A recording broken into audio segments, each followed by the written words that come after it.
you. All right. Karl Hess will give his third talk of the convention, The Management of Liberty. Karl Hess.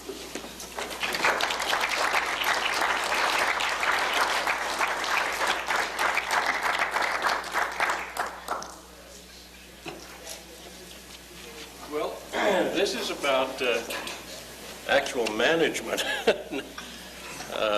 in the industrial sense.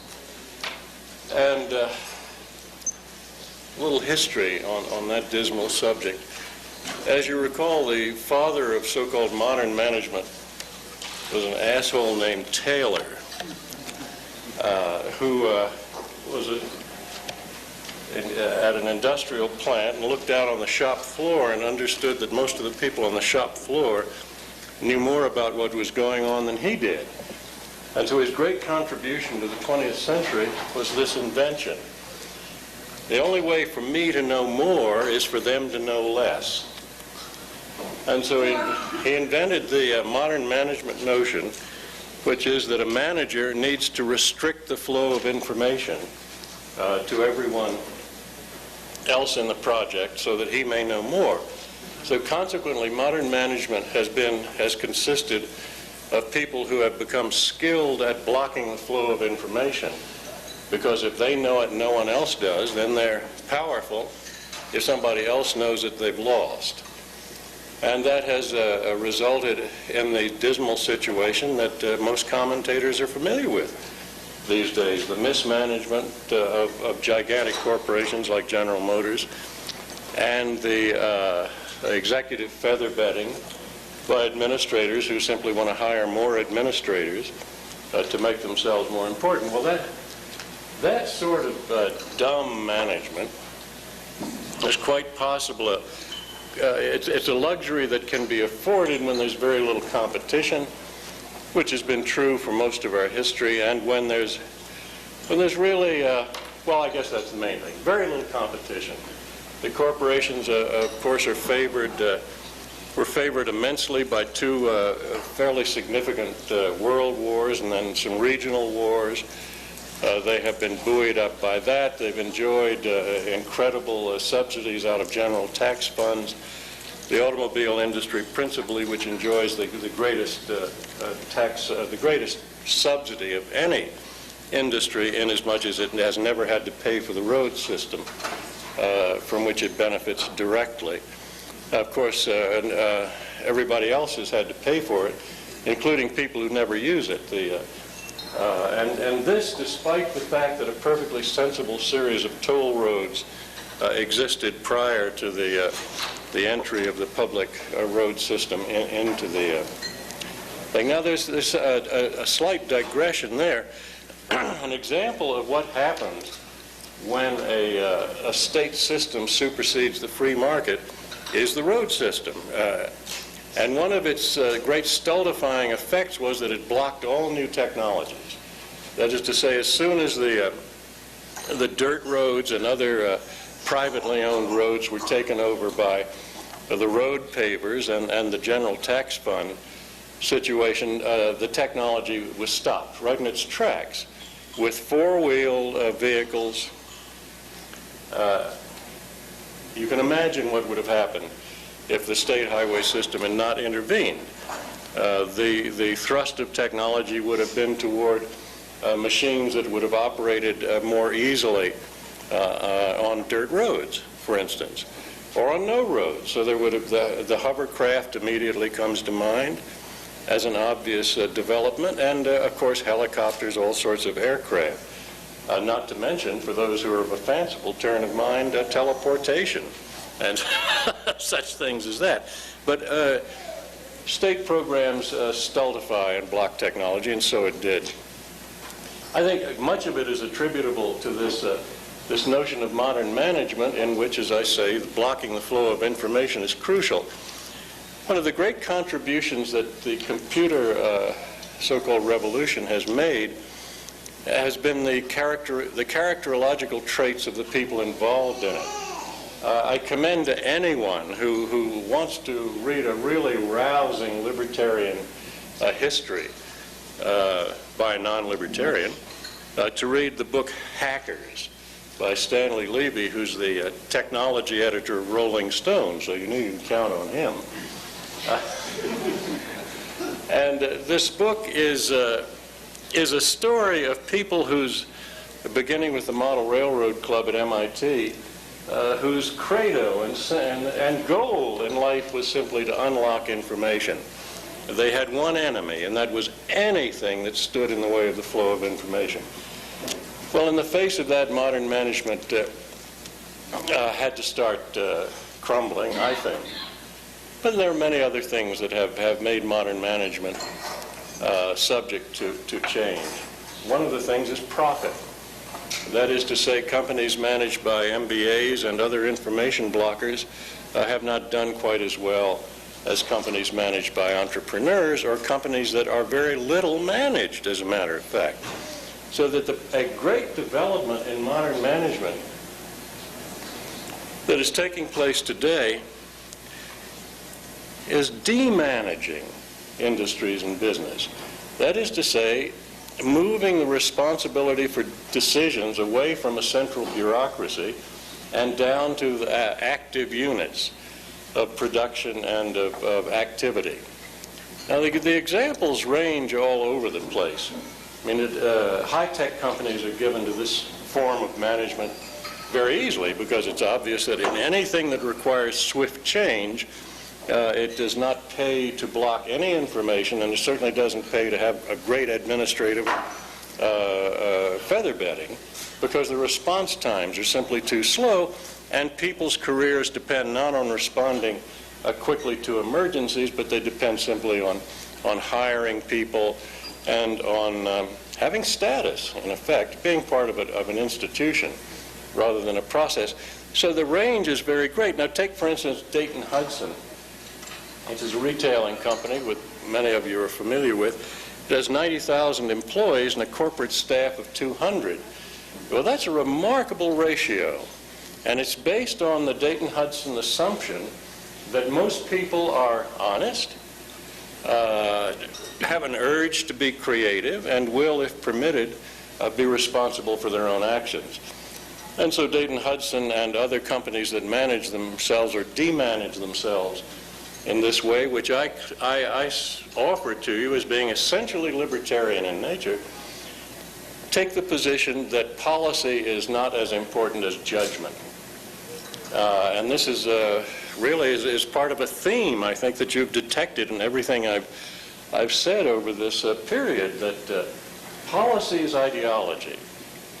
Judgment is response to the real world. And I rather like that. And I find that there's now a reflection of it in management. Well, you take other companies. My favorite machine, I suppose, in the whole world, I'll never own one, is the Cray, the great computer. I suppose when some of the Cray 1s are available as surplus, I might have a shot at it. But do you know, come to think of it, with superconducting materials, it is assumed that a Cray, which now, of course, has to be cooled tremendously and is that big, could be made the size of a football. God, what a laptop. But at any rate, Cray, Seymour Cray, who I really think, you know, who is John Galt, people sometimes ask. Hell, he's Seymour Cray, so far as I know. And we should be in touch with such people. We should revere them. Not that we should revere anybody casually, but this man is a powerful force for change in our world. And he once worked for a digital, what's the other one? Electronics. What's data? Control data. Control data. Well, he once worked for there, and I had the unusual experience recently of meeting somebody who had spent some time at Control Data where Cray had once worked, and had then gone up to Cray's place in Wisconsin, where he now works. Incidentally, Cray's first plant, for those of you who are interested in the scale of modern production, Cray's first plant was in a barn on the farm of the home owned by his father. And the hard wiring was done by ladies in the neighborhood. And now he's moved into Milwaukee, I guess it is. And he has a more proper plant, but still, this is the point. This friend of mine went to control data, and he said as you walked around the hall, everybody was shuffling along, downcast eyes, nobody knew what was going on. Then he went up to Cray and he said you could ask the janitor what was going on and he could tell you. Because Cray's principle of management, and the principle of management of this entire notion of new management is that leadership is setting a goal. And Cray's goal is simple, the most powerful machine in the world.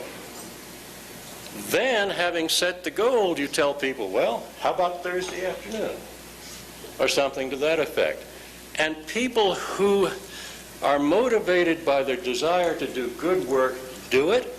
They are not interfered with by petty rules and bureaucrats, and they perform well. And that nobody tries to block the flow of information. So the janitor is, a janitor is important when you're trying to get work done. So everybody is important. The greatest genius in the place can be stopped and blocked completely by somebody else failing to do some simple task, throwing away the wrong things, not helping. So that the janitor knows. Well, that's the Cray principle. He's not president of the company at this point, but all of the people there, they take this view. Leadership is goal setting, performance is personal responsibility. There are many other companies like this. Another company, the name just pops right out of my mind. One of the problems of getting old is that you forget things. But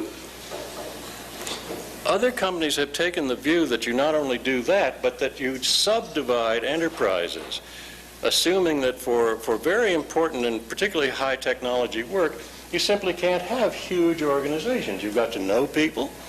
There's got to be a creative process that flows throughout the organization, and once it gets too big, you cannot do this, and so they subdivide at about 500.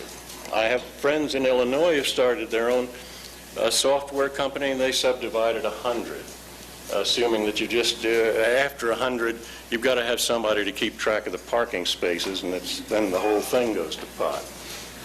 And so this form of management, which I say is essentially libertarian, is beginning to move throughout the economy. And it's quite clear that no social innovation will ever take place in a bureaucracy.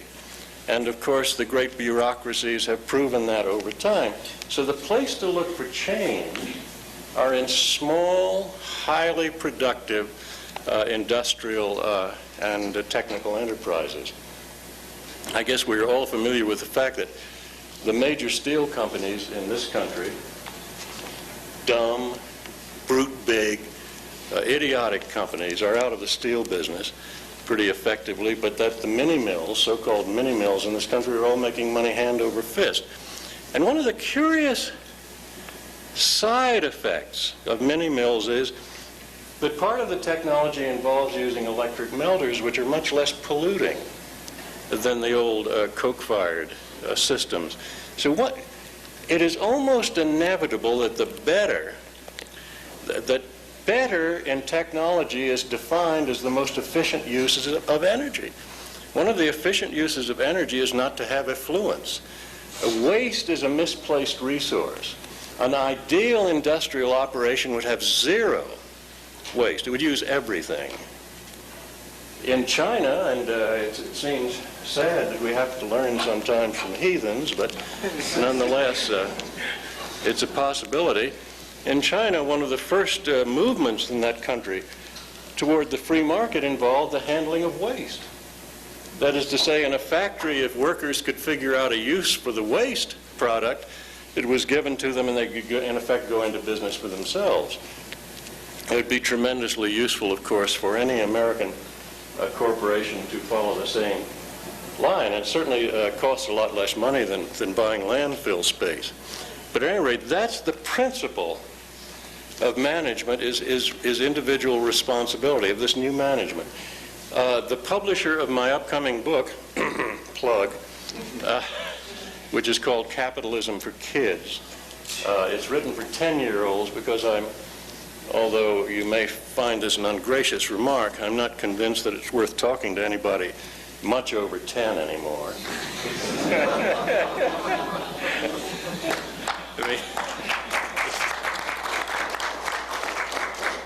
I cherish libertarians because they manage to act like 10-year-olds often enough to qualify. But at any rate, the publisher is Ted Nicholas Peterson, and his publishing company is based on this notion. He says, I try to make everybody in the company feel that they're in business for themselves, that they bear responsibility for their actions, and that they will share both in the bad times and the good times. Well, I think that's fine. Very libertarian. Many libertarians have been catapulted into the movement, of course, from an admiration of old industry. And I must say, out of the romantic view of old industry that some very important philosophers have had, Karl Marx and Ayn Rand, to mention two. And the view of the old industry with some heroic figure standing at the top of it, running it, has made people think that there are great economies of scale in this sort of thing, and that all you have to do is have a hard manager telling everybody what to do, and you have to assume that everybody else is stupid and somehow subhuman and subnormal, and then you get great things done. Well, there may have been a time when there was some justification for this observation, but certainly not in the electronics age. All of that has changed. All of it's changed. There will never again, in an advanced industrial country, be another River Rouge.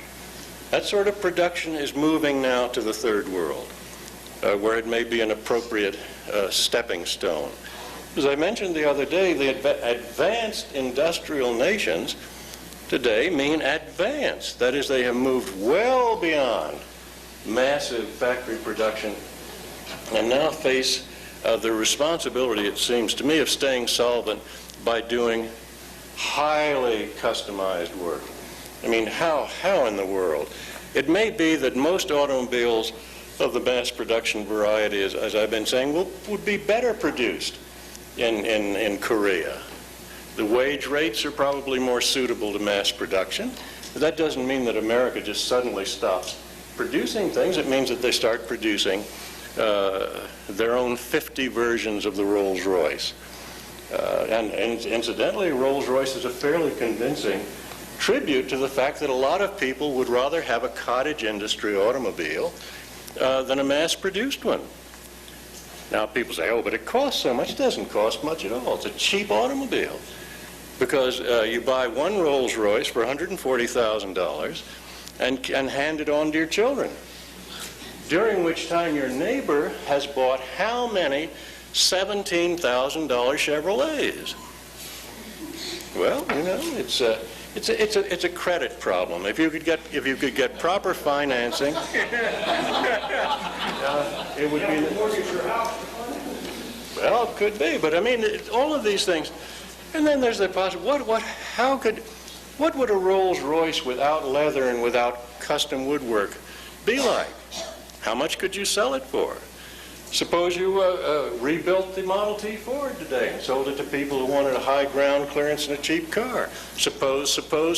All of these things are in the realm of possibility for cybernated machine shops.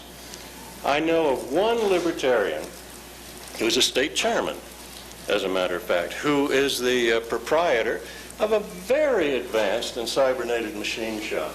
And the freedom that gives to this person is immense, because among other things, he can trade in the world market beyond a lot of controls.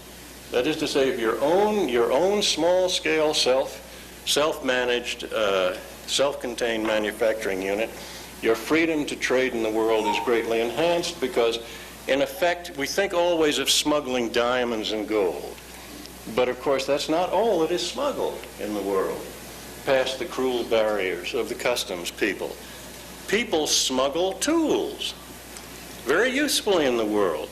And every time someone, and I would hope that many of them would be libertarians, every time someone breaks past a barrier and trades directly with somebody else, they've struck a real blow for freedom.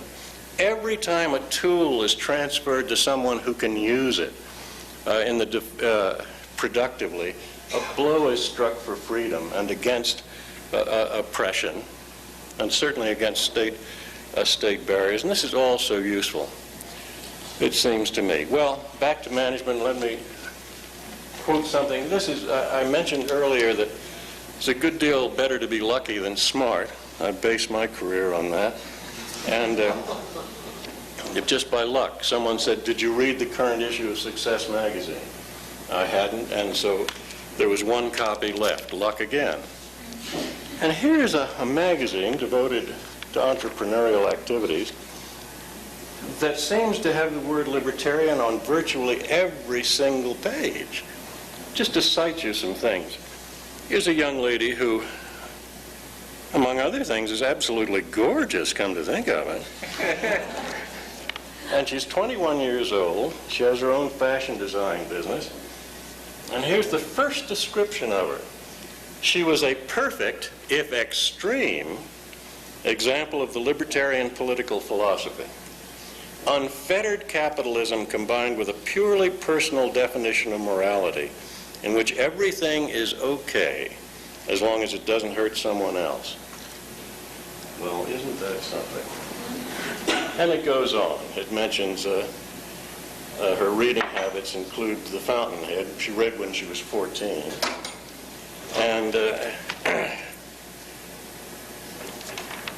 next page is a discussion of success readers as a group. These are entrepreneurs generally. And incidentally, that's something that seems to me terribly important.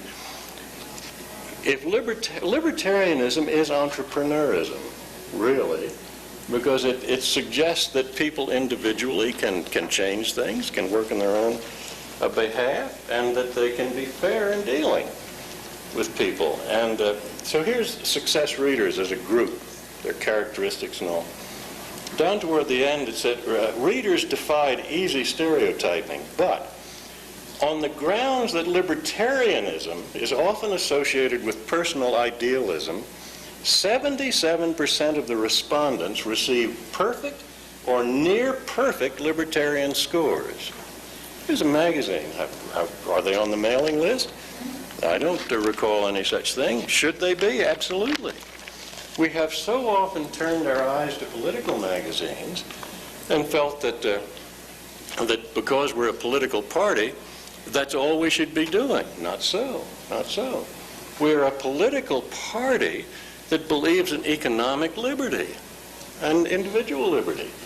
And so do these folks. And so they should be natural allies, whether they ever have time enough to involve themselves in politics or not.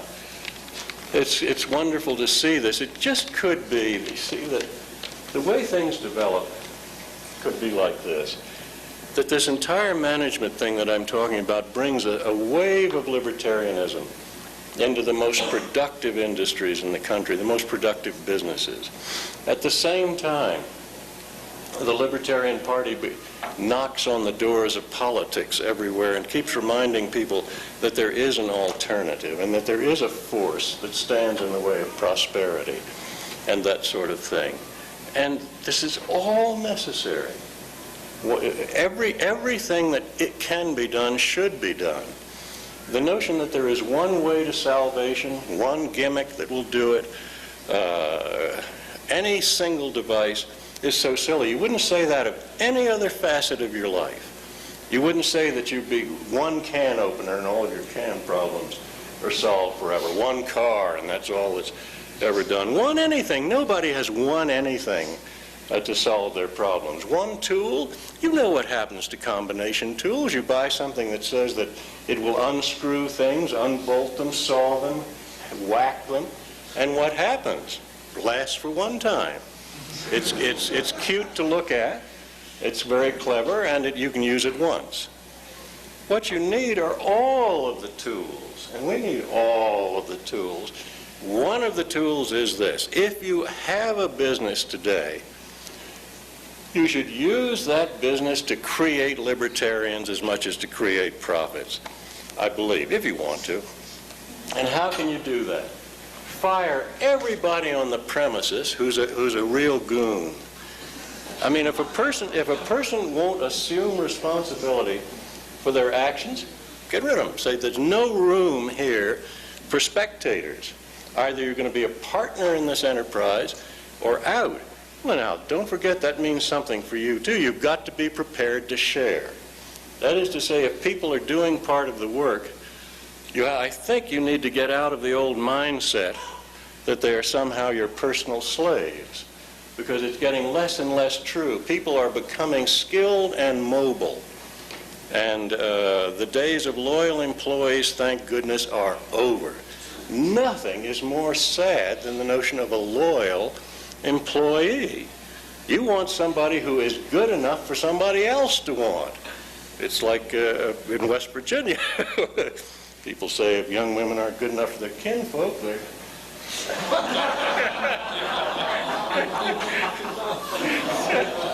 I live in West Virginia, so I can talk like that. But at any rate, I believe this is true. What you need are people who are good at what they do and who will share the responsibility. And it seems to me that libertarians need to get used to the idea that sometimes enterprises are very mutual in nature, and just because you had a good idea doesn't mean that you can produce it all by yourself. If you can produce it all by yourself, you should produce it all by yourself. If you can't and you require other people to work with you, the other people, it seems to me, if you're interested in promulgating a libertarian attitude, should be equal partners in the enterprise. They should share in responsibility. It's another way to spread libertarianism, I believe. Well, just another observation on the way it's going, it seems to me. In writing this book, Capitalism for Kids, I'd like to mention some of the kids I met because they're really so exciting. The popular notion is that a kid who goes to work early, and particularly one who likes to get something accomplished, is going to end up like that dreadful, silly person on television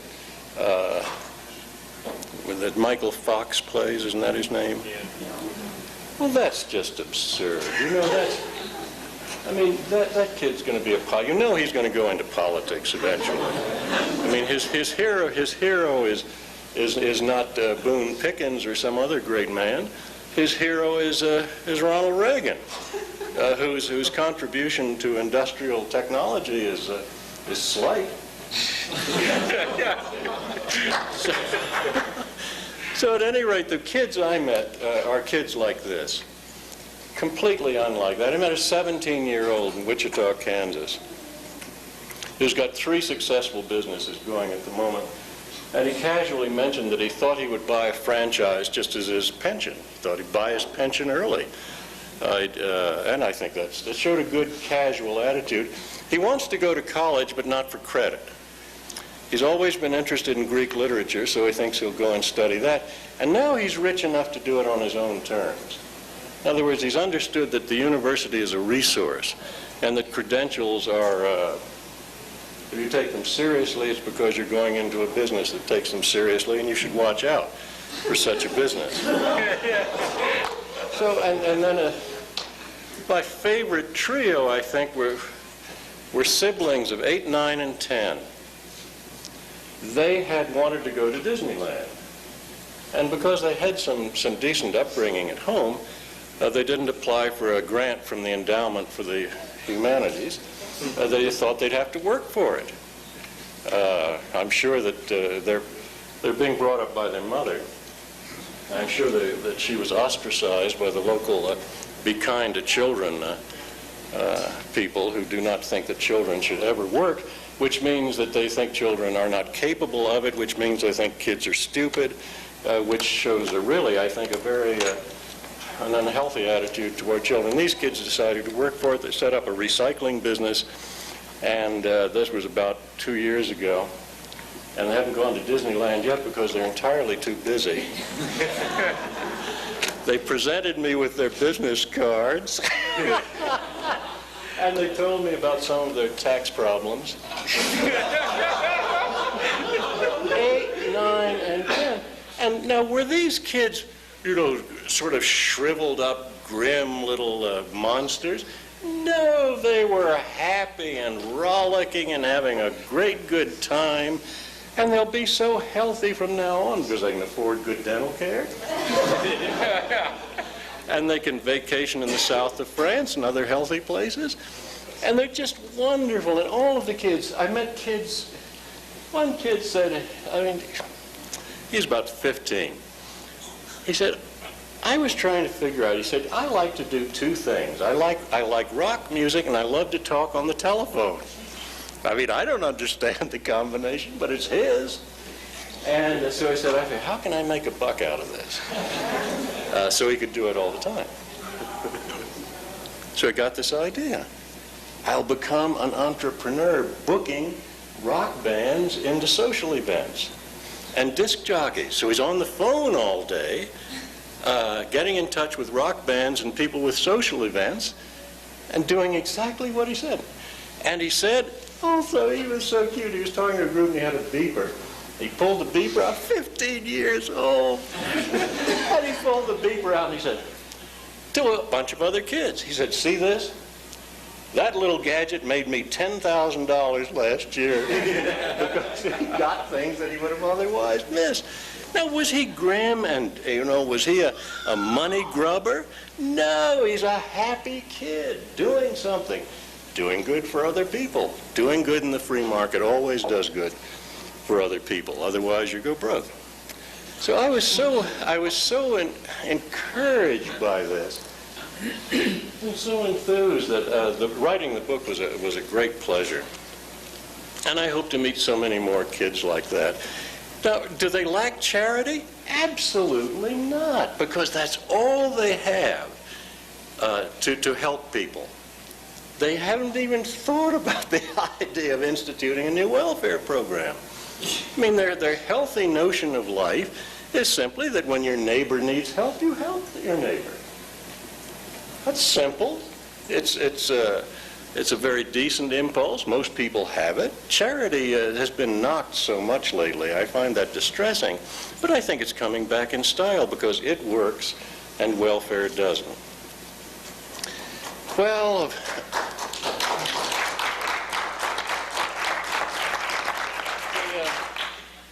I guess the upshot of this is just an extension of what I was saying about tools. All of the tools today, well, I didn't mention that quite as specifically. The characteristics of of modern technology, the central characteristics are two: decentralization and miniaturization. Those are the characteristics of everything you find interesting. Things get smaller, and things get useful in decentralized conditions. Everything goes in this direction. Well, is there a better description of the environment of liberty, as a matter of fact? To be able to do things where you want, as you wish to, decentralization, and also miniaturization. I think it's the tools are good, the management forms are good, they're there, things are beginning to change, and to change at the upper levels too. You know, not just it's not just hippie entrepreneurs like Seymour Cray who've come up with this sort of thing, or Steve Wozniak. It's people like Ross Perot, who can be accused of virtually anything else in the world, but certainly not of being a hippie. And yet he has exactly this interpretation. And the reason that General Motors bought him out for a fairly tidy sum was that he was telling General Motors it had too many managers, they were stupid, you don't need a lot of MBAs running around screwing up things, you need people who know what they're doing. Do you remember, come to think of it, I think GM is one of my absolute pet peeves in this whole world. The difference between it and the Ministry of Auto Cars in the Soviet Union is language. John DeLorean's book, On a Clear Day You Can See GM, has in it the remarkable incident in which DeLorean is promoted to head of the Pontiac division, as I recall, a fairly responsible position to be president of a motor car company. And so what does the board of directors tell him to do? Wear a necktie. Well, he could see the writing on the wall at that point. But DeLorean, whose business practices in later years don't commend themselves to me, going into business with the Irish government was a terrible mistake. But he said early on, he was an engineer, and he said that he had admired the fact that craftsmen in the shop would, if they were displeased with the way things were going, would simply put their tools in their box, close the box, and leave. And he said he determined at that time that even if he rose in management ranks, that he would always be prepared to put his tools in his box, close it up, bid goodbye to the idiots, and go on, which is roughly what he did. I think any libertarian, wherever they are, they're working for somebody else, or whatever they're doing, should be prepared to do that whenever something encroaches on their individual liberty. It's one way to leave, is to leave, simply leave. Well, or we could manufacture a better tape, I suppose. In conclusion, I've talked very often about the benefits, I believe, of libertarians who are producers, material producers, who manufacture things, who sell things. And I would say that this includes poets, as a matter of fact, that it's really important for them to keep in much closer touch than they have, and certainly to do more business with one another if they can. If it's, I mean, I don't suggest losing money just to do business with a libertarian, but if all other things being equal, wouldn't it be a bit nicer to do it if you knew who they were, if you knew what supplies they could provide, what talents they had? It seems to me it would be better to deal with them. And it also would be a good way to test their libertarian principles, because I'm sure we're all sick to death of libertarians who talk about individual responsibility and then don't pay their bills. And it's good to find out about such people. And I will tell you this, I don't care if a person swears on the collected work of Ayn Rand that they believe in liberty. If they do not pay their bills, I'd say, horse shit. You can have an absolutely perfect philosophy and be a dishonest person. I would prefer a dishonest or an honest person who had an evolving or not fully developed philosophical position than the one who could quote me chapter and verse from every libertarian tome and still didn't pay their bills. So there's that.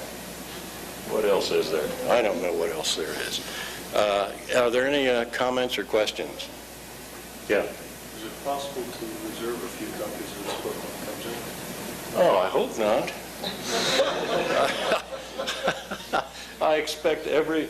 Now, Tatanka, I want you to read this book. I want you to sell them Hopies everything you can get hold of.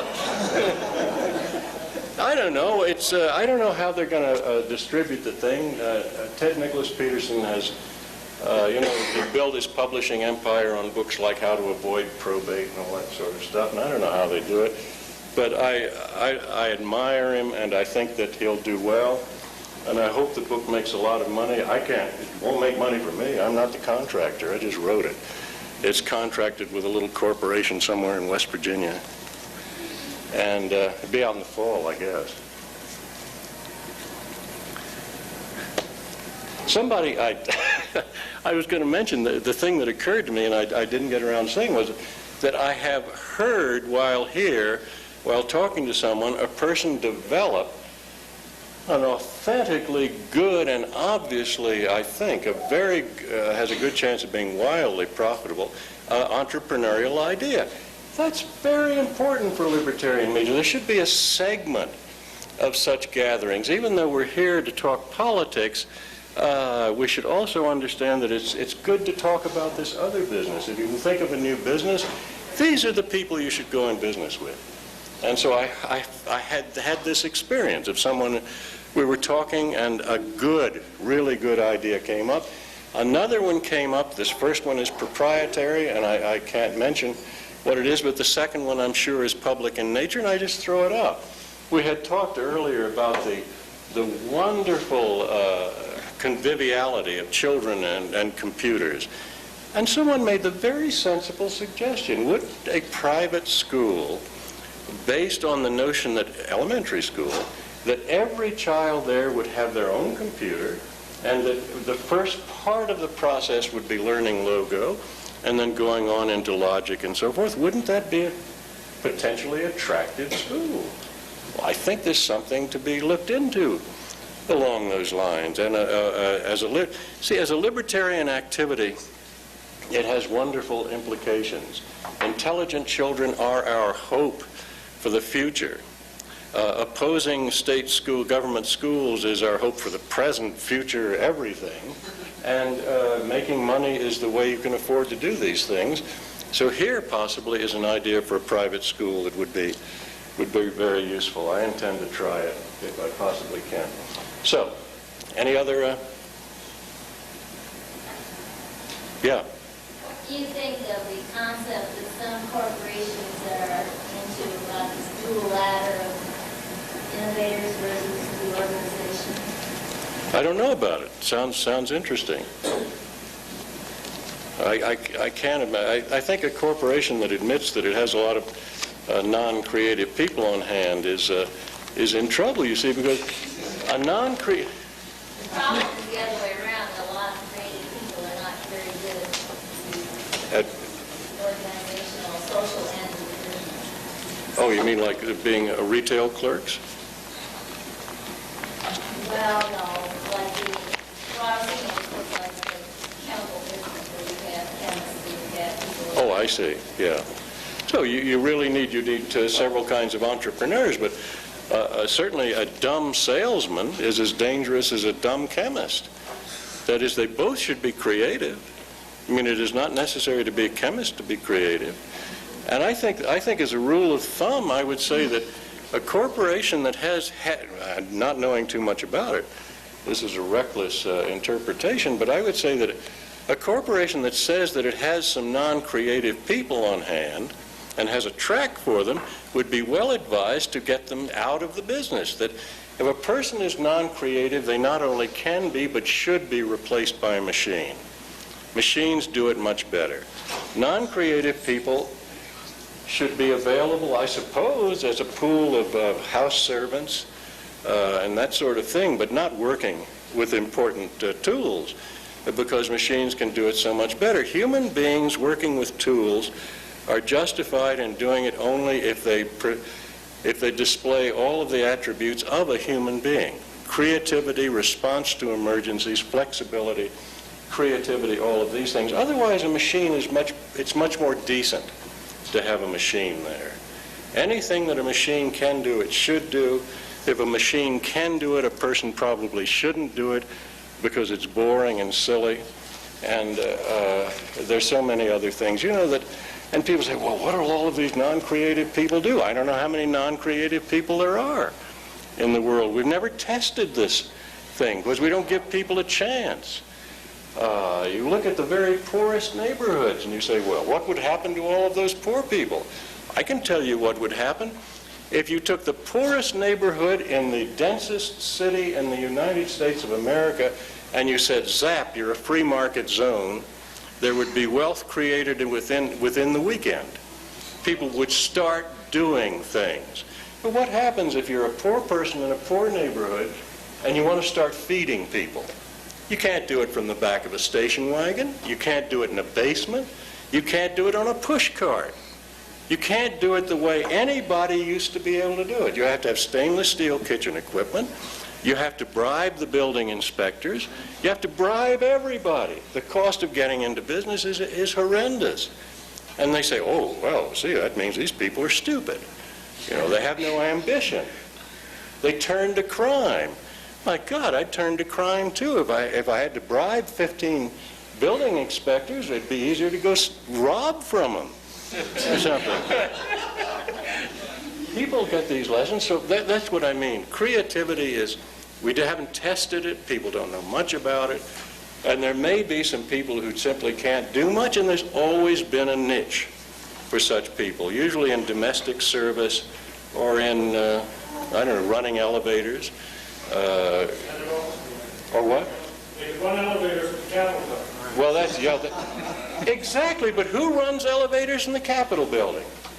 Undergraduates, graduate students, friends of senators, people who are sitting there reading their political science textbooks while you pay for them to turn the crank from right to left, from fore to aft. And do you pay them well? Ho, ho, ho. I mean, they don't get the wages that people get in inner city ghettos. I mean, these people are really doing fine. Oh, my. Yeah, oh, I'm sorry. How do you balance responsibility against corporation given the assumption that one of the goals of incorporating is responsibility avoidance? Well, I think that's something that libertarians need to think about. I understand all of the interesting defenses that Nozick and others have for the corporation, but I would say that's inherently an anti-libertarian notion to defend anybody from liability. That without, it's a distortion of the free market. Unless a person is perfectly liable, how can they be perfectly responsible? And so I think it's something to think about. All of us have corporations, I'm sure. But that's like being in politics. It's a defensive measure. It's a way to defend yourself. But it's not desirable, and it should be on the libertarian agenda to first question, and possibly later to attack corporate law on the same basis that the Price-Anderson Act has been attacked by libertarians.